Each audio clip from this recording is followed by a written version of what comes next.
حامدا و مصلیًا اما بعد سلسلے دروس سیرت النبی صلی اللہ علیہ وسلم کی آخری ویڈیو تقریباً 3 مہینے پہلے بنی تھی، جس میں ہم نے یہ بات دیکھی تھی کہ کیسے نبی صلی اللہ علیہ وسلم نے اپنی 35 سال کی عمر کے بعد جب مکہ میں قحط پڑا تھا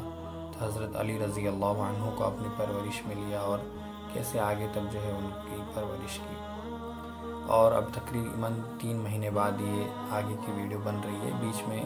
اس لیے نہیں بن سکی کہ بندہ اپنے کچھ رسالے لکھے ہیں، کچھ یعنی چھوٹی چھوٹی کتابیں لکھی، اس پر کام جاری تھا۔ اب جو ہے نبی صلی اللہ علیہ وسلم کی آگے کی عمر اور آگے کی زندگی کو ہم پڑھتے ہیں، سمجھتے ہیں، معلوم کرتے ہیں۔ چنانچہ آگے یہ عنوان ہے کہ غار حرا کی تنہائیاں اور نبوت کی بشارتیں۔ چنانچہ سیرت کی ایک بڑی ہی بہترین کتاب ہے حدائق الانوار و مطالع الاسرار فی سیرت النبی المختار۔ اس میں مصنف لکھتے ہیں کہ جب نبی صلی اللہ علیہ وسلم 38 سال کے ہوئے، وفی الثامنۃ والثلاثین ترادفت علامات نبوته صلی اللہ علیہ وسلم وتحدث بها الرهبان والکہان، کہ جب نبی صلی اللہ علیہ وسلم 38 برس کے ہوئے تو آپ کی نبوت کی علامتیں جو ہے وہ ظاہر ہونے لگی، اور آپ کے نبی بننے کے بارے میں جو راہب تھے وہ بھی بیان کرنے لگے کہ جو ہے ایک نبی عنقریب ان کا ظہور ہونے والا ہے۔ اسی طرح جب آپ 39 سال کے ہوئے تو حببت الیہ الخلوۃ، آپ کو تنہائی محبوب کر دی گئی۔ فکان یخلو بغار حرا ایاما بعد ایام، تو آپ دن بدن جو ہے غار حرا میں تنہائی اختیار کرتے تھے، یتزود لها، اور اس کے لیے توشہ بھی لے جاتے تھے۔ وکان فی تلک المدت یرى انوارا ویسمع اصواتا، اور اس مدت میں آپ روشنی بھی دیکھتے تھے اور آوازیں بھی سنتے تھے۔ چنانچہ یہ نبوت سے پہلے کی بات ہے کہ ہمارے نبی صلی اللہ علیہ وسلم کے نبی بننے کے بارے میں جو ہے راہب اور جو اہل کتاب علماء تھے وہ بتانے لگ گئے تھے، اور آپ کو جو ہے تنہائی بھی محبوب کر دی گئی تھی۔ قرآن کا تو بیان صاف صاف ہے کہ رسول النبی الامی الذی یجدونہ مکتوبا عندہم فی التوراۃ والانجیل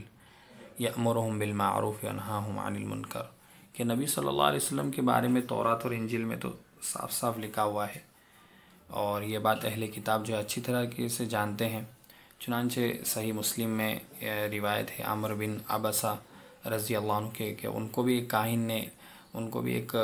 راہب اور ایک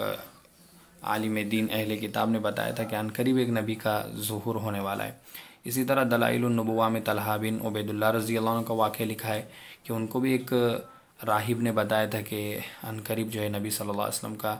ظہور ہونے والا ہے۔ اسی طرح حضرت سلمان فارسی رضی اللہ عنہ کا جو ہے قصہ مشہور ہے کہ ان کو بھی ایک راہب نے بتایا تھا کہ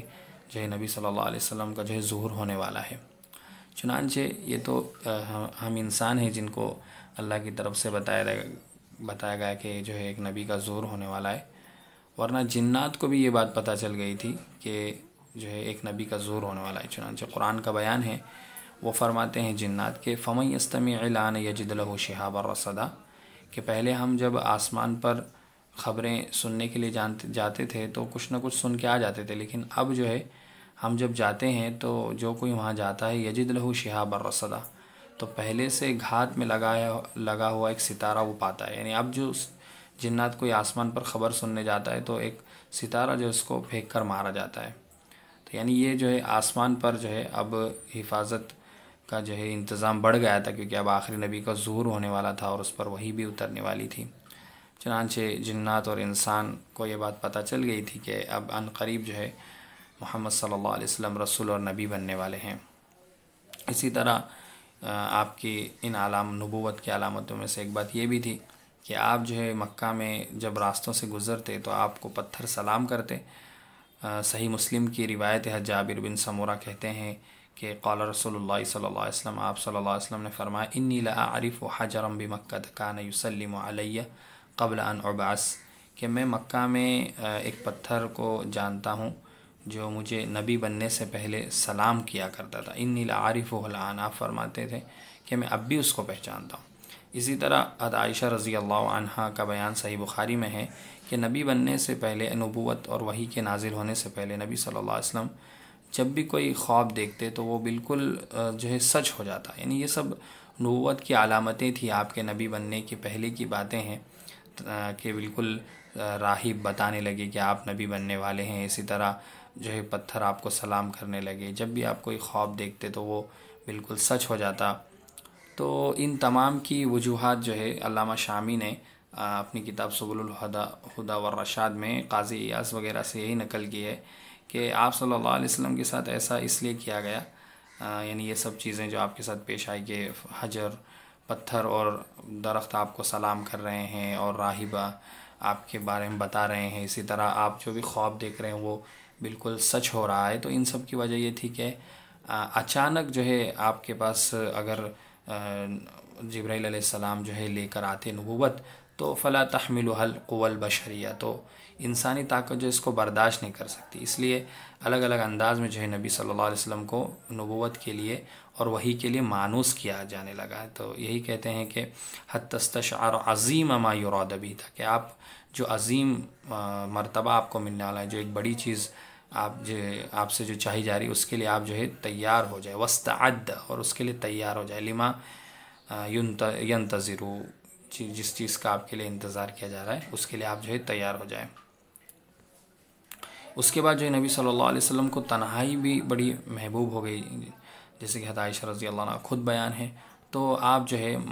کعبہ سے 4 کلومیٹر دور ایک پہاڑ ہے جس کا نام ہے جبل النور، اور اسی میں ایک غار ہے، غار ہرا. تو آپ جو ہے مہینوں وہاں پر غار ہرا میں رہتے